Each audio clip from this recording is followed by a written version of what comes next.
தென்னாசியாவை ஆண்ட மாமன்னனுக்கு பள்ளிப்படையை நீங்களே பாருங்க. இதுதான் அவருடைய பள்ளிப்படை. ரொம்ப மன வருத்தமான ஒரு இடம். நம்ம அதிகமாக இந்த இடத்த நம்ம கடந்து போறது உண்டு. அவ்வப்போது வருத்தப்படுவேன். இன்னைக்கு தான் அந்த வருத்தத்தை நம்ம தெரிவிக்கிறேன். எவ்வளோ பேர் அவருடைய பள்ளிப்படை இங்கே இல்லைன்னு சொல்லிட்டு சொல்றீங்க. அப்ப நான் என்னுடைய கேள்வி மட்டும் இல்லை, கடைக்கோடி தமிழுடைய கேள்வி என்னன்னா, இங்க அவருடைய பள்ளிப்படை இல்லைன்னா வேற எங்க இருக்குங்கிறத சொல்லுங்க. தஞ்சை பெரிய கோயிலே பாத்தீங்கன்னா 200 வருடத்துக்கு முன்னாடி தான் இவர் கட்டினாருங்கிறதே நம்ம கண்டுபிடிச்சோம். அப்பனா இவருடைய பள்ளிப்படையை நம்ம எப்ப கண்டுபிடிக்க போறோம் நீங்களே சொல்லுங்க. இவருக்கு ஏன் விண்ணை முட்டும் அளவுல ஒரு பள்ளிப்படைய கட்டக்கூடாது, ஒரு சிலை அமைக்கக்கூடாது? இன்னைக்கு யாருக்கும் அமைக்கிறாங்க? 5 ஆண்டு 10 ஆண்டுகளுக்கு மாமன்னன், அதாவது மன்னர்கள்ல மாமன்னன். அதாவது இன்னைக்கு மன்னன் கேட்டாலே நம்ம வாயில வரக்கூடிய ஒரே ஒரு பெயர் ராஜராஜ சோழன். மாமன்னன் ராஜராஜ சோழன். அவருக்கு ஏன் பள்ளிப்படையானதை அமைக்கக்கூடாது? ஏன் அமைக்கலங்கிறத கேள்வி எழுப்புங்க.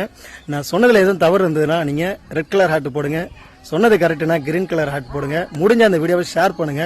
இந்த மாதிரியான இடங்களுக்கும் வந்துட்டு போங்க. நம்ம கும்பகோணத்துல இருந்து ஒரு 10 கிலோமீட்டர் தொலைவில் உள்ளதுதான் இந்த உடையாளூர். தயவு செஞ்சு இந்த மாதிரி இடங்களுக்கு வந்துட்டு போங்க.